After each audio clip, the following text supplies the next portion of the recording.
تفسیر کی کتاب اٹھائی، حضرت بلقیس علیہ السلام کے بارے میں سارے اقوال پڑھے کہ قرآن مجید کے 19ویں سپارے میں سورہ نمل میں اللہ سبحانہ و تعالیٰ نے ملکہ سبا بلقیس کا تذکرہ کیا اور اس کے سارے احوال بتائے. تو اس کے ذیل میں مفسرین نے بلقیس کے حالات لکھے ہیں کہ بلقیس کون تھی. ملکہ سبا تو تھی، لیکن تھی کون، ان کی اصلیت کہاں ہے، شخصیت کیا ہے، ان کے والد کون ہیں، ان کی والدہ کون ہے. تو تمام واقعات پڑھتے ہوئے ایک قول علامہ قرطبی رحمۃ اللہ علیہ نے، جو قرآن عظیم کے بڑے محدث ہیں، بڑے مفسر ہیں قرآن مجید کے، اور قرآن مجید کی تفسیر کئی جلدوں میں لکھی. تو علامہ قرطبی رحمۃ اللہ علیہ فرماتے ہیں کہ ایک روایت میں یہ بات بھی ملتی ہے کہ حضرت بلقیس کی والدہ جنیہ تھی اور ان کے والد انسان تھے، اور وہ ان پر فریفتہ ہو گئی تھی، دل دے بیٹھی تھی. تو حضرت بلقیس کے والد نے ان کے ساتھ شادی کر لی تھی. یہ بات آپ کے ذہن میں رہے. میں آپ کو تھوڑا بتاتا چلوں. آج کل میرے اور آپ کے لیے جنات کا دیکھنا بڑا عجیب سا ہو گیا ہے اور بڑا عجیب سا محسوس ہوتا ہے. جب ہم جنوں کے دیکھنے کی اور سننے کی باتیں کرتے ہیں تو ہم کو بڑا عجیب سا لگتا ہے. ورنہ پہلے زمانے میں، بالخصوص حضرت سلیمان علیہ السلام کے زمانے میں اور اس زمانے تک، جنات انسانوں کے درمیان، انسانوں کے ساتھ اس طرح رہا کرتے تھے جس طرح ہم ملکوں میں ڈنگروں کے ساتھ، جانوروں کے ساتھ رہتے ہیں. ان کی اپنی الگ شناخت ہے. ہم لوگ رہتے ہیں کہ نہیں، اس ملک میں بھی رہتے ہیں، کتے کے ساتھ رہتے ہیں، ان کی اپنی شناخت ہے. گھوڑے کے ساتھ رہتے ہیں، جانوروں کے ساتھ. مارکیٹ میں چلے جائیں، فارم میں چلے جائیں تو گائے بھی ہے، بھیڑ بھی ہے، مرغیاں بھی ہے، چکن بھی ہے، کھوتے بھی ہے، سب چیزیں ہیں. اپنی اپنی چیزیں اپنی اپنی شناخت کے ساتھ رہتی ہے. کبھی ہم نے ان کو دیکھ کر تعجب نہیں کیا، کبھی وہ ہم کو دیکھ کر ڈرے نہیں. یہ ایک عام دستور ہے، ایک ایسا جو ہے مسئلہ تھا کہ جس میں ہم اور آپ کوئی تعجب محسوس نہیں کرتے. کوئی ایک آدمی جس نے کبھی بکری دیکھی نہ ہو، کبھی سنا نہ ہو کہ بکری بھی انسانوں کے ساتھ رہتی ہے، اگر وہ آ جائے اور آ کر دیکھے کہ انسان تو جانوروں کے ساتھ رہتا ہے تو اسے بڑا تعجب ہوگا. ارے تو کون اور یہ کون؟ انسان تو کھوتے کے ساتھ رہنے لگا، یا کھوتا بھی انسان کے ساتھ رہتا ہے. آپ نے کبھی کبھی دیکھا ہوگا. میں آپ کو ایک چھوٹی سی مثال دے دوں. آپ نے یہ تو نہیں نہ سنا زیادہ کہ انسانوں کے ساتھ شیر ببر رہتے ہیں، لیکن کبھی کبھی آپ کو تعجب ہوتا ہے کہ کبھی آپ نے دیکھا کہ کسی گھر میں چلے جائیں وہاں شیر ہوتا ہے. پھر آپ کو تعجب ہوتا ہے اس منظر کو دیکھ کر کہ یار شیر اس کے ساتھ رہتا ہے. یہ ان یوزول سی چیز ہے. اور جہاں یہ چیز عام ہو جائے تو شیر بھی جانور ہے، بکری بھی جانور ہے، گائے بھی جانور ہے، اونٹ بھی جانور ہے. انسان رہتا ہے ان کے ساتھ، کبھی تعجب نہیں ہوتا. تو بہت عرصہ ہو گیا اب یہ بات ان یوزول سی ہو گئی. اس لیے جب ہم یہ سنتے ہیں کہ اس گھر میں جن ہے، اس کے ساتھ جن ہے، وہ جنات کو ملتا ہے، وہ جنات کو دیکھتا ہے، تو ہم کو تعجب ہوتا ہے. لیکن حضرت سلیمان علیہ نبینا علیہ الصلوۃ والسلام اور ان سے پہلے زمانے میں انسان اور جنات کا ایک ساتھ گزر بسر ہوتا تھا. وہ انسانوں کے سامنے آتے بھی تھے، انسانوں کے ساتھ رہتے بھی تھے، بلکہ وہ انسانوں کے ساتھ کام بھی کرتے تھے. حضرت سلیمان علیہ الصلوۃ والسلام نے جو بیت المقدس ختم کروایا، اور ان کے ابا نے شروع کروایا تھا حضرت داؤد علیہ السلام نے، اور حضرت سلیمان علیہ السلام نے جو ختم کروایا تھا، تو انسانوں کے ساتھ ساتھ اس بیت المقدس کی تعمیر میں جنات کی ایک بہت بڑی جماعت شامل تھی. آنا جانا لگا رہتا تھا، اور ان کا انسانوں کے ساتھ ملنا جلنا، اختلاط، میل جول، میل ملاپ ہوا کرتا تھا، اور یہ کوئی تعجب کی بات نہیں تھی. تو اس زمانے میں اگر کوئی جنیہ حضرت بلقیس کے والد پر، جو انسان تھے،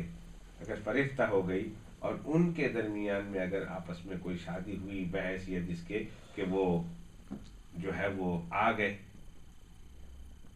انسان کے فارم میں رہنے لگی، اور اللہ نے ان سے اولاد بھی دی ہے، تو اس کتاب میں لکھا ہوا ہے کہ تعجب کی بات نہیں. مجھے ایک حدیث دماغ میں گھوم رہی ہے. جب کوئی تعجب کی بات ہو نا، یا کوئی ان یوزول بات ہو جس کو ہماری عقل جلدی تسلیم نہ کرے، جب کوئی آدمی ایسا آدمی آ کر پیش کرے نا ہم کو، آج میں اس کی وجہ بتا دوں، آپ کو ایک نئی بات انشاءاللہ معلوم ہوگی کہ آ کر کوئی ایسی بات آ کر کہے جو ہمارا ذہن جلدی قبول نہیں کرتا، تو ہم کہتے ہیں یہ بکواس بن کر، سادے لفظوں میں، یہ بکواس بن کر یہ بکواس ہے. ہم ان پڑھ لوگ ایسے ہی کہہ دیں گے یہ بکواس ہے، لیکن ذرا پڑھے لکھے نا تو کہیں گے خرافات بن کر. علامہ اقبال نے کہا ہے نا کہ حقیقت روایات میں کھو گئی، حقیقت روایات میں کھو گئی، یہ امت خرافات میں کھو گئی. خرافات بکواس کی طرح، ہم لوگ انگلش میں کہتے ہیں this is nothing but B S.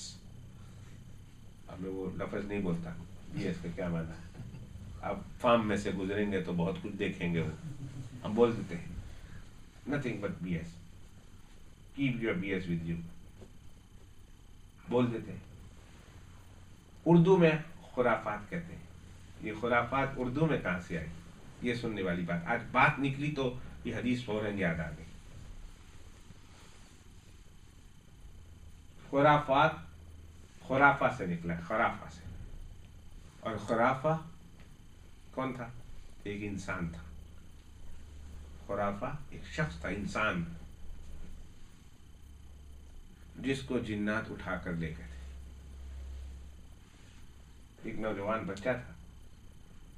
اس نوجوان بچے کو خرافہ کو اٹھا کر لے گئے تھے جنات، اپنے یہاں رکھا. برسوں برس تک وہ خرافہ ان کے یہاں رہا. اس کے بعد قدرت اللہ کی شان، وہ وہاں سے بھاگ نکلنے میں کامیاب ہوا یا پھر جنات اس کو لا کر چھوڑ گئے. اب وہ بڑا پڑا کہاں ہوا تھا؟ وہاں جنات میں. تو وہاں اس نے تو انیوژول چیزیں دیکھنی تھی، اور جب وہ چیزیں آ کر بیان کرتا تھا نا وہاں کی چیزیں، تو عرب لوگ کہا کرتے تھے ایک نئی چیز ہے ان کے لیے، یہ کس کی بات ہے؟ تو کہتے ہیں خرافہ کی بات ہے. یہ کس کی بات ہے؟ تو کہتے ہیں خرافہ کی بات ہے. یہ کس کی بات ہے؟ تو کہا خرافہ کی بات ہے. پھر وہ زمانہ گزرتا چلا گیا، پھر ہر انیوژول خبر آئے نا تو کہتے ہیں خرافات رہنے دو اپنے پاس، خرافہ رہنے دو اپنے پاس، خرافہ اپنے پاس رہنے دو. حضرت عائشہ رضی اللہ تعالی عنہا کے سامنے کسی چیز کا تذکرہ ہوا تو ام عائشہ رضی اللہ تعالیٰ فرمایا یہ خرافہ کی باتیں ہیں، یعنی انیوژول سی چیزیں. نبی پاک صلی اللہ علیہ وسلم نے سن لیا، فرمایا عائشہ تم نے یہ تو کہہ دیا خرافہ کی بات ہے، پر پتا بھی ہے خرافہ کی حقیقت کیا ہے؟ جس طرح آپ کو معلوم نہیں تھا اس سے پہلے کہ خرافات کہاں سے آیا، پتا تھا آپ لوگوں کو کہ خرافات کی اصل کہاں سے ہے؟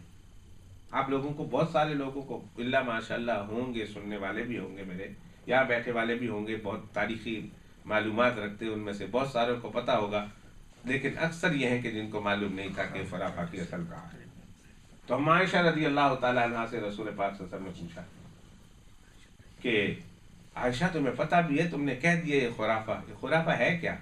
عائشہ نے فرمایا بس لوگ کہتے ہیں، سنتے ہیں، جو ایسی جو دماغ میں نہ آئے، جو دل قبول نہ کرے تو اس باتوں کو خرافہ کی باتیں کہہ دیتے ہیں کہ یہ خرافہ کی بات ہے، یہ خرافہ کی بات ہے. پھر اللہ کے پیغمبر علیہ الصلوۃ والسلام نے خرافہ کی وہ حقیقت سنائی جو میں نے اس وقت آپ کو سنائی، اپنی طرف سے نہیں، رسول پاک صلی اللہ علیہ وسلم کی طرف سے سنائی. کہ اللہ کے پیغمبر علیہ السلام نے فرمایا کہ خرافہ کو جنات لے گئے تھے، اور جب واپس وہ آیا تو عجیب و غریب بات کہا کرتا تھا، تو عام لوگوں کے ذہن میں بات نہ آتی تھی تو کہتے یہ خرافہ کی بات ہے. سبحان اللہ، سبحان اللہ. اور پھر وہاں سے وہ عرب سے چل کر ہمارے یہاں پہنچی تو وہ خرافہ سے خرافات ہو گئی. اور ہمارے اب عام زبانوں میں بھی جب بکواس ہو یا کوئی انیوژول بات ہو، کوئی ایک عجیب و غریب بات ہو، اور انسان کا ذہن اور دل تسلیم نہ کرے تو کہتے ہیں اپنی خرافات اپنے کول رکھو، ہمیں مت سنو. تو خرافہ کی اثر کی. مگر میں نے جو اس واقعے سے بیان کرنا ہے، یہ حدیث پاک سے بیان کیا، مگر میں نے اس واقعے سے جو بات بیان کرنی تھی وہ یہ ہے کہ انسان جنات کے ساتھ اور جنات انسان کے ساتھ رہتے ہیں. آج تک اللہ غریق رحمت فرمائے ہمارے استاذ، ہمارے محسن، ہمارے دارالعلوم کے شیخ الحدیث حضرت حضرت مولانا اسلام الحق صاحب رحمۃ اللہ علیہ، جو ہمارے دارالعلوم کے شیخ الحدیث تھے، مدینہ طیبہ میں رمضان المبارک کی راتوں میں بلکہ 27-28 یا عید کے قریب راتوں میں ان کا انتقال ہوا مدینہ طیبہ میں، اور مدینہ طیبہ میں تدفین عمل میں آئی، اور ان کے قبر کی مٹی سے خوشبو آئی، آج تک جس کپڑوں میں لگی ہوئی ہے وہ خوشبودار ہے، آج بھی مدینہ طیبہ میں ہے ان کا مزار، آج تک وہ جب اتارنے لگے تو ان کے کپڑوں سے جو مٹی لگی ہے اس مٹی میں آج بھی خوشبو موجود ہے۔ ان کا ایک بیٹا تھا، بہت زبردست قاری تھا، زبردست آواز دی تھی اللہ نے، بچپن میں ایک دن گھر کے راستے میں، مسجد کے راستے میں بچہ گم گیا، انسانی ساری تدبیریں اختیار کی لیکن بچہ نہ ملا، پھر عاملین کو بلایا اور پھر جنات کے ماہرین کو بلایا، چونکہ ان کی کچھ حرکتوں سے اندازہ ہوتا تھا کہ شاید اس طرف نہ چلا گیا ہو، تو پھر ایک بہت بڑے عامل نے یہ بتایا تھا کہ تمہارے بچے کو جنات لے گئے ہیں اور اتنی دور لے گئے ہیں کہ ان کی پہنچ سے تمہارے بچے کو لانا مشکل ہے، نہیں آ سکتا، ہم نہیں لا سکتے، ہماری پہنچ نہیں ہے اتنی دور تک، اتنی دور تمہارے بچے کو لے جایا گیا۔ حضرت آخری عمر تک اس بچے کا بڑا افسوس کرتے تھے، کہتے مر جاتا تو کم از کم لاش دیکھ لیتا، دفن کر لیتا تو دل کو تسلی ہو جاتی، اب پتہ نہیں وہ کس حال میں ہے، کہاں۔ یہ ہوتا ہے، چیزیں اٹھا کے لے جاتے ہیں، جانور اٹھا کے لے جاتے ہیں، انسان اٹھا کر لے گئے، یہ تو میں نے حدیث پاک کی تائید میں بات کری، اور میں نے بتایا کہ یہ انسانوں کے ساتھ ان کا میل ملاپ، اختلاط، میل جول ہوتا تھا، دوسرے بھی تھے، گھبراہٹ ختم ہو گئی تھی، روزمرہ کا ایک کام تھا، ایک نئی چیز ہوتی ہے جس کو دیکھ کر انسان گھبراتا ہے، اور جب یہ چیز نہ ہو، روزمرہ کے واقعات ہو جائیں تو پھر انسان اس کو دیکھ کر کبھی بھی گھبراتا نہیں ہے، کبھی خوف نہیں لاتا، کبھی ایک انیوزول چیز نہیں ہوتی۔ تو حضرت بلقیس جو حضرت سلیمان علیہ السلام کی زوجہ محترمہ بنی ہے، حضرت بلقیس سلام اللہ علیہا کے بارے میں آتا ہے کہ حضرت بلقیس مسلمان ہو گئی تھی بعد میں، اور خود انہوں نے کہا تھا قالت انی ظلمت نفسی واسلمت مع سلیمان للہ رب العالمین، یہ قرآن ہے کہ آج تک اے سلیمان آپ کے ساتھ نہ لنک ہوتا،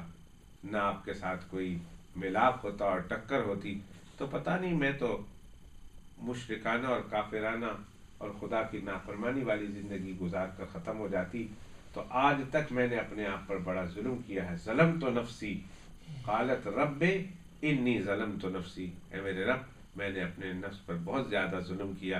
تو نے مجھے پیدا کیا اور میں تجھے بھلائی بیٹھی ہوئی تھی، پتہ ہی نہیں چلا کہ تو بھی کوئی ہے میرا پیدا کرنے والا، کیا ہے تیری حقیقت کا پتہ ہی نہیں،